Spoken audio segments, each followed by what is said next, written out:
മഹാനായ സയ്യിദുനാ ഉമർ ഇബ്നുൽ ഖത്താബ് ഉമർ ഇബ്നുൽ ഖത്താബ് റളിയല്ലാഹു തആല രാത്രി ഇങ്ങനെ ഇറങ്ങി നടക്കും. ഖലീഫയാ. തന്റെ ജനതയുടെ പ്രയാസങ്ങൾ അറിയാൻ ഇങ്ങനെ നടന്ന് സുബഹിയുടെ സമയമാകാറായി. ഉമർ തങ്ങൾ ഇങ്ങനെ നടന്നു പോകുമ്പോ ഒരു വീടിന്റെ അകത്ത് വഴക്ക് നടക്കുന്നു. ഉമ്മയും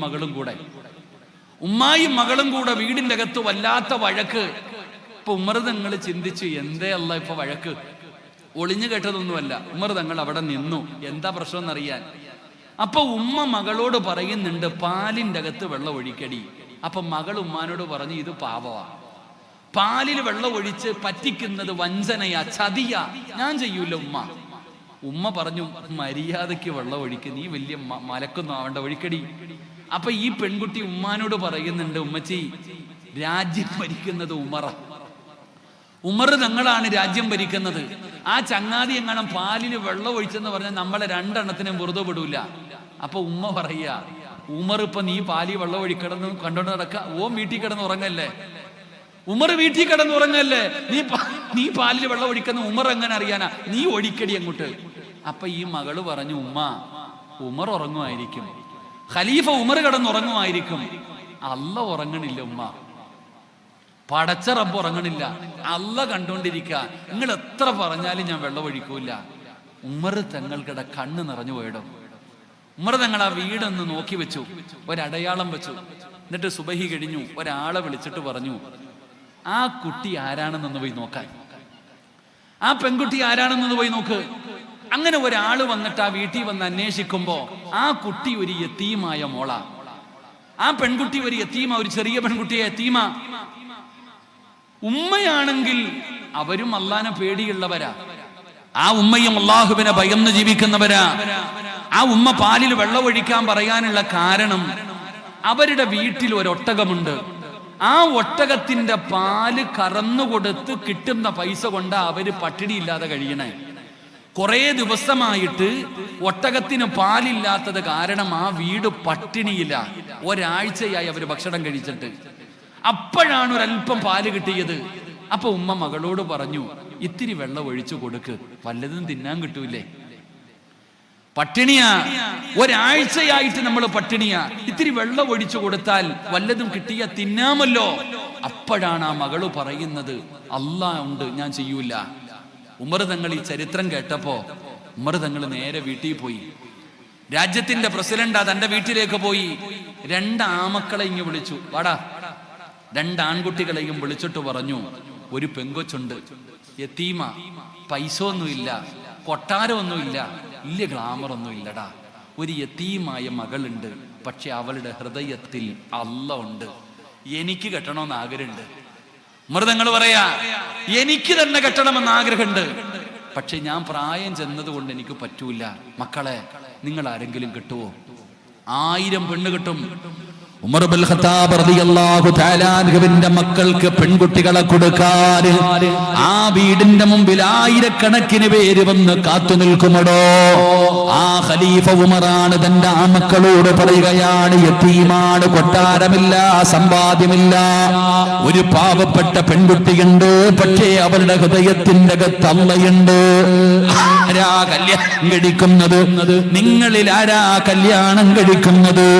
ഉമർ തങ്ങളുടെ മൂത്ത മകൻ പറയുകയാണ്, എനിക്ക് ദീനുള്ളതിനെ മതി, എനിക്ക് അല്ലാഹുവിനെ പേടിയുള്ളതിനെ മതി.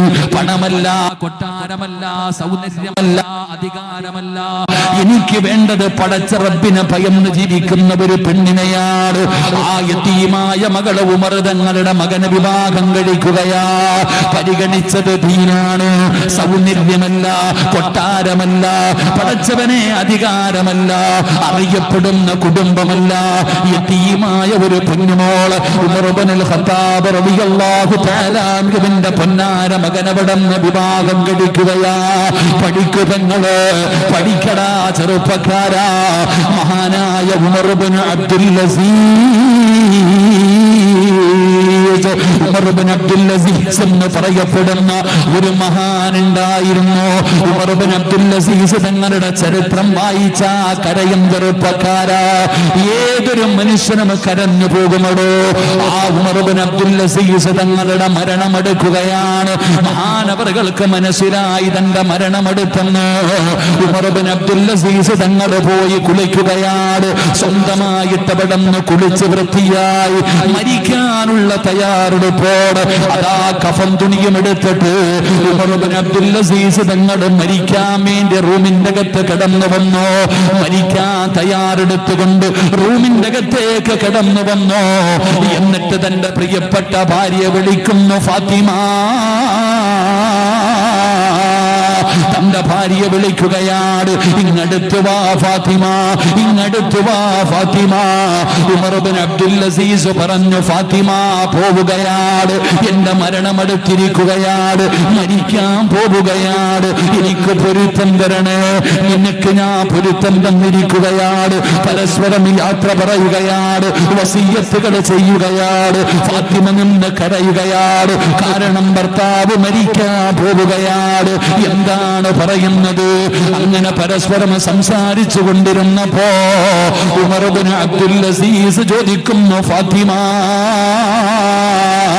ഇനി വല്ലതും പറയാനുണ്ടോ? ഫാത്തിമ മിണ്ടുന്നില്ല. ഫാത്തിമ കരയുകയാണ്, ഒന്നും പറയാനില്ല, കരയുകയാണ്.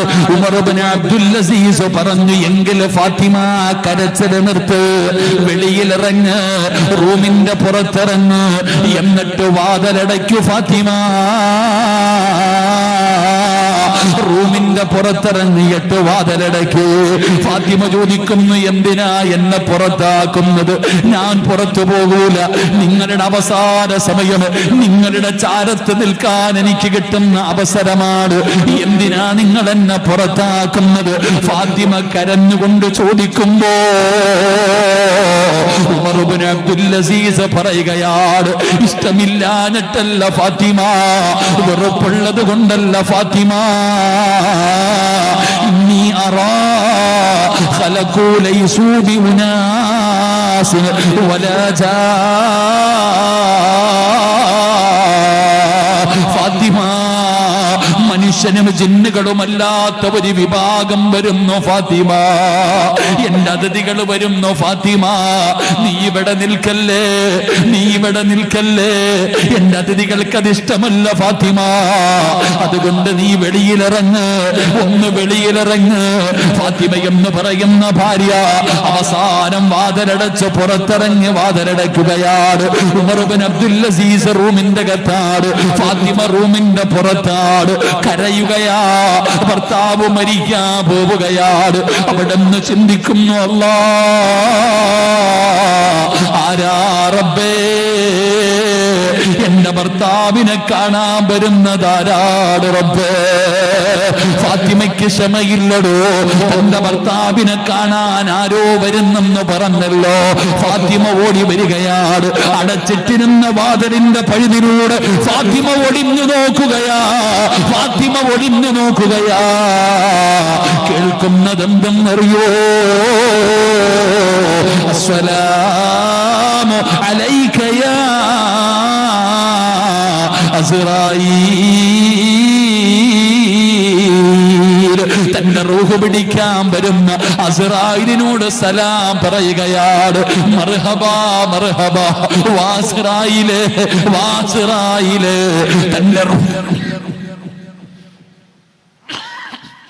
തന്റെ റൂഹ് പിടിക്കാൻ വന്ന മലക്കിനോട് അവിടുന്ന് സലാം പറഞ്ഞു സ്വീകരിക്കുകയാണ്, അവിടുന്ന് സലാം പറഞ്ഞു സ്വീകരിക്കുകയാണ്. റബ്ബേ, ഫാത്തിമയ്ക്ക് മനസ്സിലായി മരിക്കാൻ പോകുകയാണെന്ന്. അസ്റായിൽ വന്നിരിക്കുകയാണ്. ഫാത്തിമയുടെ കൈകാല് വിറയ്ക്കുന്നുണ്ട്, ഫാത്തിമയുടെ കൈകാല് വിറയ്ക്കുന്നുണ്ട്. പടച്ചവനെ, എങ്ങനെയാണ് തന്റെ ഇക്ക മരിക്കുന്നത്? എങ്ങനെയാണ് തന്റെ പ്രിയപ്പെട്ട ഭർത്താവ് മരിക്കുന്നത്? ഭാര്യ കാണുകയാ, ഭാര്യ ഒളിഞ്ഞു നോക്കുകയാ. കാണുന്ന രംഗമെന്തെന്നറിയോ? ഖുർആൻ ഓതുന്നു പെങ്ങളെ. ഉമർ ഇബ്നു അബ്ദുൽ അസീസ് റളിയല്ലാഹു തആല അൻഹു ഖുർആൻ ഓതുകയാണ്. അസ്റായിലെ റൂഹ് പിടിക്കാൻ വന്നപ്പോ അല്ലാഹുവിന്റെ വിശുദ്ധമായ ഖുർആൻ പാരായണം ചെയ്യുകയാ. അതും സാധാരണ ആയത്തല്ല. ഏതായത്താ ഓതുന്നതെന്നറിയുമോ? തിൽക്കദ്ദാറുൽ ആഖിറത്തു നജഅലുഹാ ലില്ലദീന ലാ യുരീദൂന ഉലുവൻ ഫിൽ അർളി വലാ ഫസാദാ വൽ ആഖിബത്തു ലിൽ മുത്തഖീൻ. വാതിലിന്റെ പഴുതിലൂടെ ഒളിഞ്ഞു നോക്കുന്ന തന്റെ പ്രിയപ്പെട്ടവളോട് പറയുന്നു, ഫാത്തിമ ഫാത്തിമ വല്ലാഖിബത്തു ലിൽ മുത്തഖീൻ. അല്ലാഹുവിനെ ഭയന്ന് ജീവിക്കുന്നവർക്കാണ്, അല്ലാഹുവിനെ ഭയന്ന് ജീവിക്കുന്നവർക്കാണ് അല്ലാഹു നല്ല മരണം കൊടുക്കുന്നത്. നല്ല മരണം വെറുതെ കിട്ടില്ല ഫാത്തിമ.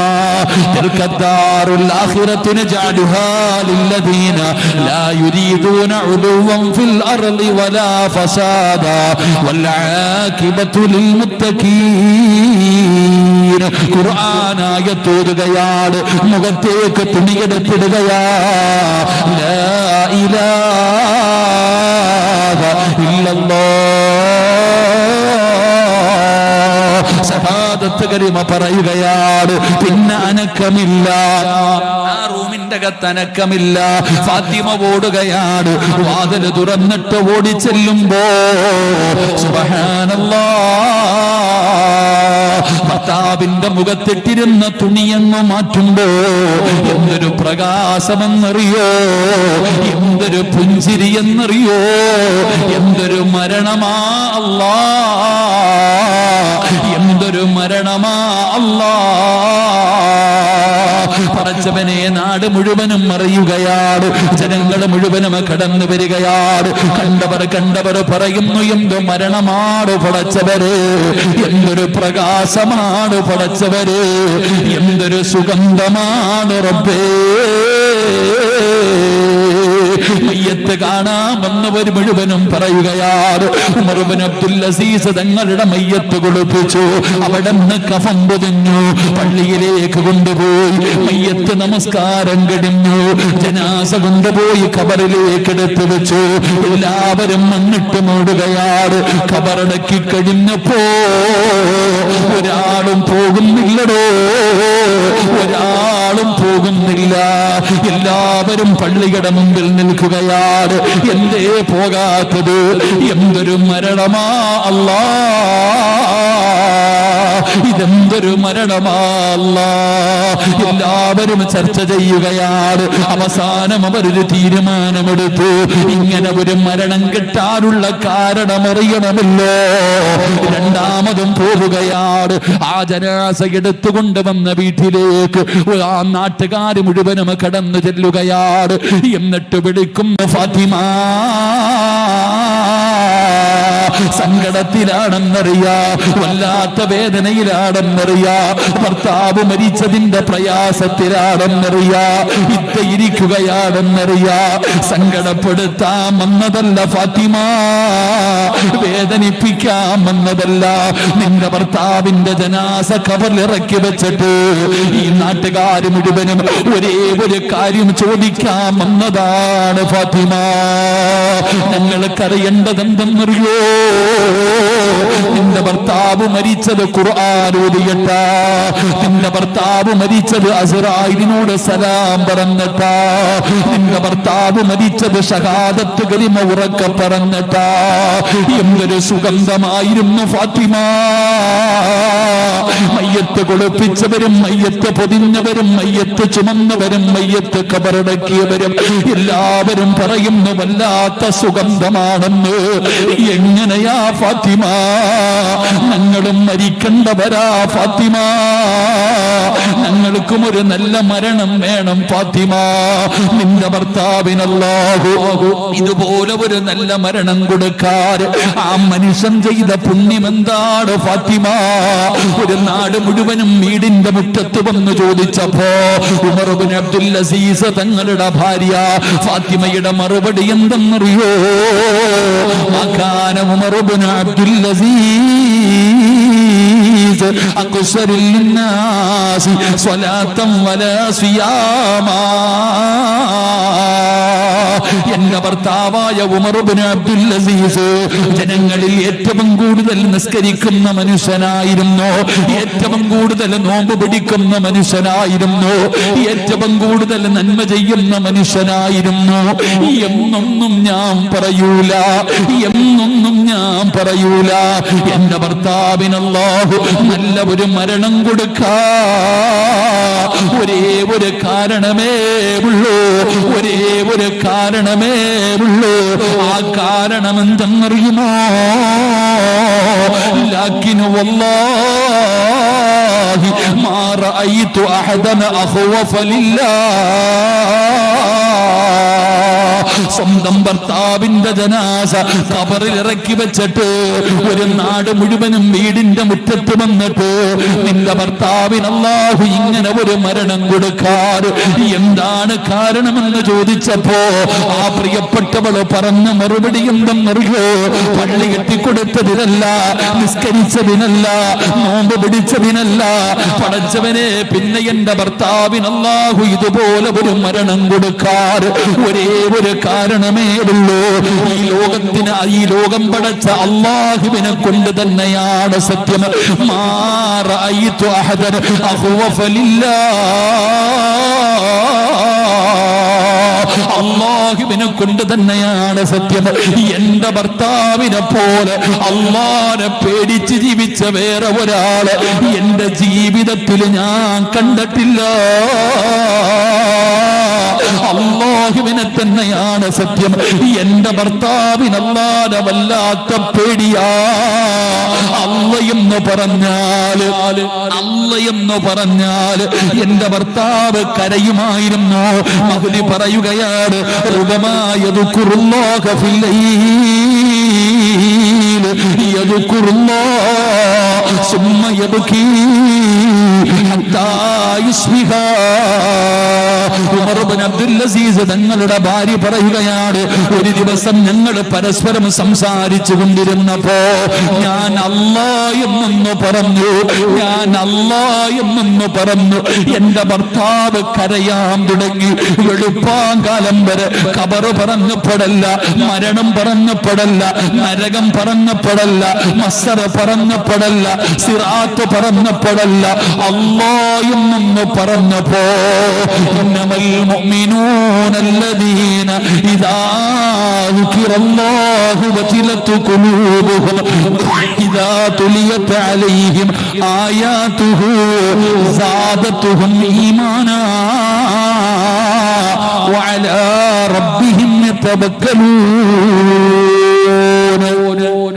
ഉമർ ഇബ്നു അബ്ദുൽ അസീസ് തങ്ങളുടെ ഭാര്യ പറയാ, എന്റെ ഭർത്താവിന് അല്ലാഹു ഇങ്ങനെ ഒരു മരണം കൊടുക്കാൻ ഒറ്റ കാരണമേ ഉള്ളൂ.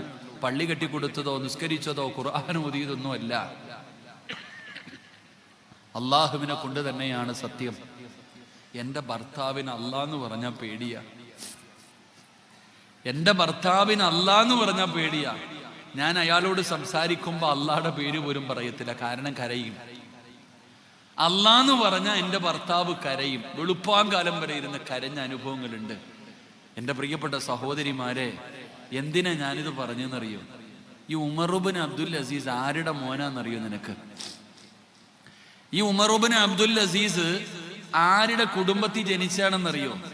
ആ ഉമർ തങ്ങൾ പാതിരാത്രി പോയപ്പോഴേ ഉമ്മ പാലില് വെള്ളമൊഴിക്കാൻ പറഞ്ഞപ്പോ ഞാൻ ചെയ്യില്ല എന്ന് പറഞ്ഞ യതീമായ മോളില്ലേ, ആ മോളുടെ മോന്റെ മോന. അള്ളാഹു നമുക്ക് ഈമാൻ നൽകുമാറാകട്ടെ, അള്ളാഹ് ഈമാൻ നൽകുമാറാകട്ടെ. അതാ പെങ്ങളെ നിങ്ങളോട് പറയുന്നത്, നന്നാകാൻ. നീ നന്നായ നിന്റെ മക്കൾ നന്നാകും, നിന്റെ വീട് നന്നാകും. ഒരു നല്ല ഉമ്മയുടെ മടിത്തട്ടിലാ നല്ല മക്കൾ വളരുന്നത്. അള്ളാഹു നമ്മളെയൊക്കെ നന്നാക്കി തരുമാറാകട്ടെ. അതുകൊണ്ട് എൻ്റെ പ്രിയപ്പെട്ട സഹോദരങ്ങളെ, അള്ളാഹുവിനെ ഭയന്ന് ജീവിക്കും, അള്ളാഹിനെ പേടിച്ച് ജീവിക്കും. അള്ളാഹുവിനെ ഭയക്കാൻ നമുക്ക് അള്ളാഹു ഭാഗ്യം തരുമാറാകട്ടെ. അള്ളാഹിനെ പേടിയുണ്ടോ എന്ന് ചോദിച്ചാൽ എല്ലാവരും പറയും പേടിയുണ്ടെന്ന്, അല്ലേ? അള്ളാഹിനെ പേടിയില്ലേ? അള്ളാഹിനെ പേടിയുണ്ടോ? രണ്ട് കയ്യും പൊക്കും എനിക്ക് അള്ളാഹിനെ പേടിയാണ്. ചുമ്മാതാടോ. ഒരാൾക്ക് അള്ളാഹുവിനെ ഭയമുണ്ടെങ്കിൽ അവന്റെ ജീവിതത്തിൽ 5 അടയാളമുണ്ട്. അള്ളാഹു പഠിക്കാൻ ഭാഗ്യം തരുമാറാകട്ടെ. എത്ര അടയാളമുണ്ട്? ഒരാൾക്ക് അള്ളാഹനെ പേടിയുണ്ടെങ്കിൽ അവന്റെ ജീവിതത്തിൽ നോക്കിയാൽ അറിയാം പേടിയുണ്ടോ ഇല്ലയോ എന്ന്. തിരിച്ചറിയാൻ 5 ഐഡന്റിറ്റി, 5 അടയാളമുണ്ട്. അള്ളാഹു പഠിക്കാൻ ഭാഗ്യം തരുമാറാകട്ടെ. ഉറക്കപ്പുറം അള്ളാഹു പഠിക്കാൻ ഭാഗ്യം തരുമാറാകട്ടെ. അടുത്ത കൊല്ലം വഴുതിന് വിളിക്കുവാണെങ്കിൽ 5 അടയാളം പഠിക്കാം. ഇപ്പൊ സമയമില്ല, ഇന്നത്തെ സമയം കഴിഞ്ഞു. അടുത്ത വർഷം ഇവര് വിളിക്കുവാണെങ്കിൽ ആയുസ്സും ആരോഗ്യം ഉണ്ടെങ്കിൽ ഇൻഷാ അല്ലാഹ് നമുക്കത് പഠിക്കാം. അള്ളാഹു ഭാഗ്യം തരുമാറാകട്ടെ. ഉറക്കപ്പുറം അള്ളാഹു ഭാഗ്യം തരുമാറാകട്ടെ. അതുകൊണ്ട് എൻ്റെ പ്രിയപ്പെട്ടവരോട് പറയുന്നു, ഷഅബാ മാസമാ, റമളാൻ പടിവാതിൽ വന്ന് നിൽക്ക, നീ ഇപ്പോഴും ഇങ്ങനെ നടക്ക. എന്നാൽ നമ്മുടെ ഉമ്മ റജബ് മാസം വരുമ്പോ വീട്ടിലെ ചെലന്തി വലയൊക്കെ അടിച്ചു വൃത്തിയാക്കും, ആവശ്യമില്ലാത്തതൊക്കെ വാരി കത്തിച്ച് കളയും. ഉമ്മ വീടൊക്കെ വൃത്തിയാക്കുമ്പോ ചോദിക്കും, എന്തേ ഉമ്മ കല്യാണം വല്ലതും വരുന്നുണ്ടോ? ഇല്ലടാ മോനെ, റമളാൻ വരുന്നടാ, റമളാൻ വരുന്നടാ. 2 മാസം മുമ്പേ ഉമ്മ വീടും പരിസരവും വൃത്തിയാക്കുമായിരുന്നു. നമ്മൾ മനസ്സുപോലും വൃത്തിയാക്കുന്നില്ല. നമ്മൾ ഇപ്പോഴും ഇങ്ങനെ നടക്കാം. നാളെ റമളാനാന്ന് അറിയുമ്പോൾ ഒരു ഞെട്ടലുണ്ട്. എന്തോ വലിയ അത്ഭുതം പോലെ, പണ്ടാരെങ്ങും വന്നില്ലേ, ഇനിയിപ്പൊ പറ്റൂലല്ലോ. അങ്ങനെയല്ല സഹോദരിമാരെ. അല്ലാഹു വബല്ലിഗ്നാ റമളാൻ, അല്ലാഹുവേ റമളാനിലേക്ക് എൻ്റെ ആയുസ് നീട്ടിത്തരണേ എന്ന് ദുആ ചെയ്യണമെന്നാണ് നബിതങ്ങൾ പഠിപ്പിച്ച്. അല്ലാഹു ആയുസ് നീട്ടിത്തരുമാറാകട്ടെ. അതുകൊണ്ട് എൻ്റെ ഉമ്മമാരോട് പറയാ, മാറ്റം വരാൻ സമയമായി, പ്രായം കുറേ ആയി. പാപ്പ ഇപ്പോഴും വിചാരിച്ചിരിക്കണത് 18കാരനാന്നാ. ഉപ്പ കണ്ണാടി നോക്കാറില്ലേ? ഉപ്പ മുടിയൊക്കെ നരച്ചില്ലേ? പാപ്പാ നാലിച്ചയ്ക്ക് എന്തെല്ലാം ചെയ്തു കൂട്ടിയിട്ടുണ്ട്, എന്നിട്ട് വല്ല മാറ്റം ഉണ്ടോ ഉപ്പച്ചിമാരെ? ഉമ്മാനോട് ഞാൻ ചോദിക്കുന്നത്, ഉമ്മ 40ഒക്കെ കഴിഞ്ഞില്ലേ, ഇനി എന്നാ ഉമ്മ നന്നാവണേ? ഇനി ഏത് കാലത്ത് നന്നാകാനാ ഇങ്ങനെ നടക്കുന്നേ? ജീവിതത്തിൽ മാറ്റം വരുത്ത്. എത്ര പേരുടെ മയ്യത്ത് കണ്ടുമ്മ. എൻ്റെ കുട്ടികളോട് പറയാനുള്ളത്, ചെറുപ്പക്കാരോട്, ആണുങ്ങളോടും പെണ്ണുങ്ങളോടും പറയാനുള്ളത്, പലനാൾ കള്ളൻ ഒരു നാൾ പിടിക്കപ്പെടും കേട്ടോ. പലനാൾ കള്ളൻ. ഇന്നത്തെ കുട്ടികളുടെ ധൈര്യം എന്തെന്നറിയോ? കഞ്ചാവടിക്കും, മയക്കുമരുന്നടിക്കും, എന്നിട്ട് വീട്ടിൽ കയറി വന്ന ഉമ്മാനെ കെട്ടിപ്പിടിച്ച് ഉമ്മായും കൊടുത്ത് സലാം പറഞ്ഞിട്ട് റൂമിൻ്റെ അകത്ത് കയറിയിരിക്കും. എന്തൊരു ധൈര്യമെന്നറിയോ? കോളേജിൽ പോകുന്ന പേരും പറഞ്ഞ് കാമുകന്റെ കൂടെ പോയി കറങ്ങി ലോഡ്ജും എടുത്തിട്ട് സർവ്വതും കഴിഞ്ഞിട്ട് ഫർദയിട്ട് വീട്ടിൽ വന്ന് ഉമ്മാനെ കെട്ടിപ്പിടിച്ച് ചുംബനം എല്ലാം കൊടുത്തിട്ട് ഒരു പേടിയുമില്ലാതെ റൂമിൻ്റെ അകത്ത് കയറി കിടക്കുമ്പോ, മോളെ നിന്റെ ഉമ്മ ആ പാവത്തിന് 50 വയസ്സായി, ഇന്നു വരെ ഒറ്റ ഒരുത്തൻ നിന്റെ ഉമ്മയുടെ ശരീരത്ത് പോലും തൊട്ടിട്ടില്ല. എന്റെ പെൺകുട്ടികളോട് എനിക്ക് പറയാനുള്ളത്, ഈ 40ഉം 50ഉം വയസ്സ് ജീവിച്ചിരുന്ന നിന്റെ ഉമ്മാടെ ശരീരത്തില് ഇന്ന് വരെ ഒരാട്, ഒരു അന്യപുരുഷൻ അറിഞ്ഞുകൊണ്ട് നിന്റെ ഉമ്മാടെ ശരീരത്ത് തൊട്ടിട്ട് പോലും ഇല്ല. നീയാണ് വ്യഭിചരിച്ചിട്ട് വന്ന് കിടക്കുന്നത്. എന്റെ വാപ്പാടെ പ്രായത്തിലുണ്ടടാ ചങ്ങായി. നിന്റെ ഉപ്പായ്ക്ക് 45, 50, 60 വയസ്സായി. ആ ഉപ്പ ഒരു വീടി പോലും വലിച്ചിട്ടില്ലടാ.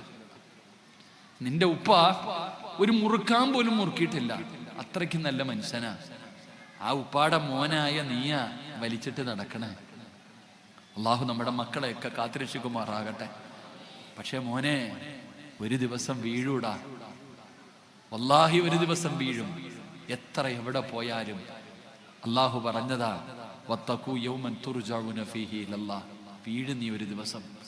നീ എവിടെ പോയാലും നിന്നെ വിടത്തില്ല അല്ലാഹ്. ഞാൻ നിങ്ങളോട് ഒരാളോടും ഭീഷണിപ്പെടുത്തിയതൊന്നുമല്ല, അത് ഭീഷണി തന്നെയാ. അല്ല പറയാ, നീ എവിടെ പോവാനാ? ഓടുന്നതിനൊരു പരിധിയുണ്ട്. നീ വീഴും, നീ ഒരിക്കൽ വീഴും. നിന്റെ ഈ ആഘോഷവും നിന്റെ ഈ സൗന്ദര്യവും നിന്റെ സമ്പത്തും നിന്റെ അഹങ്കാരവും ഒരു ദിവസം നീ വീഴും മോളെ. അള്ളാഹു കാത്തുരക്ഷിക്കുമാറാകട്ടെ. അള്ളാഹു കാത്തുരക്ഷിക്കുമാറാകട്ടെ. അതുകൊണ്ട് അൽഹംദുലില്ലാഹ് എൻ്റെ പ്രിയപ്പെട്ടവരെ, വലിയ ഒരു ലക്ഷ്യത്തോടു കൂടി ഒരാളുടെ കയ്യിൽ നിന്ന് 1 രൂപ പോലും വാങ്ങാതെ, അഹങ്കാരമൊന്നും അല്ലടോ, ആ മനുഷ്യന്റെ അഹങ്കാരമൊന്നുമല്ല. നിങ്ങൾ ചോദിക്കുക അയാൾക്ക് എന്തേന്ന്? അള്ളാഹു കൊടുത്തത് കൊടുക്കാനുള്ള ആഗ്രഹം കൊണ്ടാടോ? പടച്ചോന് ഞാൻ ഇതൊക്കെ ചെയ്യുന്നത് കാണുമ്പോ നാളെ എൻ്റെ മക്കള് ചെയ്യണം, നാളെ ഈ നാട്ടുകാര് അൽഹംദുലില്ലാഹ് ഇതുപോലെയുള്ള നല്ല കാര്യങ്ങൾ ചെയ്യാൻ തയ്യാറാകണമെന്നുള്ള ഒറ്റ ലക്ഷ്യത്തോടു കൂടിയാ അൽഹംദുലില്ലാഹ് എൻ്റെ പ്രിയപ്പെട്ടവരെ ഹാജിയാർ ഇങ്ങനെയുള്ള പ്രവർത്തനങ്ങൾ ചെയ്യുന്നത്. അല്ലാതെ പേരും പ്രസക്തിക്കൊന്നുമല്ല. അൽഹംദുലില്ലാഹ് അള്ളാഹു അദ്ദേഹത്തിന്റെ മാതാപിതാക്കളുടെ ഖബർ അള്ളാഹു സ്വർഗമാക്കി കൊടുക്കുമാറാകട്ടെ. അള്ളാഹുവെ സ്വർഗമാക്കണേ തമ്പുരാനെ. അല്ലാഹു ഇതുപോലെ ഒരു മോനെ എനിക്ക് റബ്ബ് തന്നല്ലോ എന്നോർത്ത് അവര് ഖബറിനകത്ത് കിടന്ന് സന്തോഷിക്കണേ റഹ്മാനെ.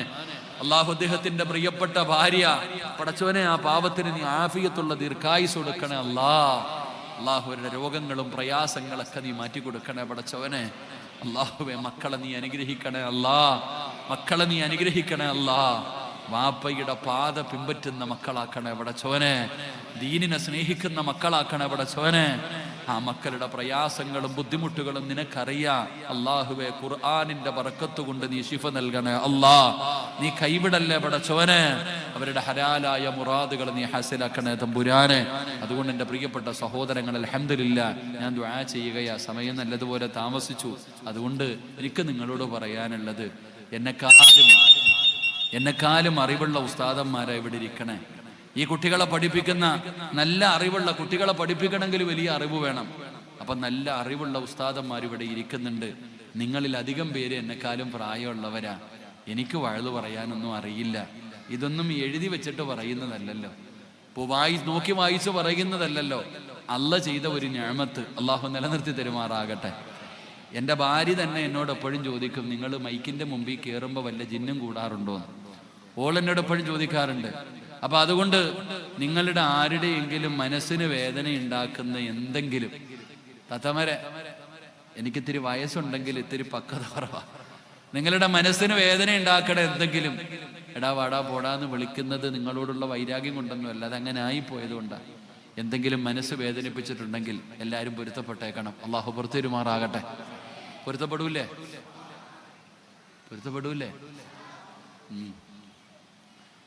ഇൻഷാ അല്ലാഹ് എന്ന് പറഞ്ഞാൽ അർത്ഥം എന്താണെന്നറിയാവോ? എനിക്ക് പൊരുത്തം തരുമോ എന്ന് ചോദിക്കുമ്പോൾ നീ എൻ്റെ മുഖത്ത് നോക്കിയിട്ട് പറയുന്നു നോക്കാടാ സിറാജെന്ന്. ഇൻഷാ അല്ലാഹ് എന്ന് പറഞ്ഞാൽ അർത്ഥം എന്താ? നോക്കാന്ന്.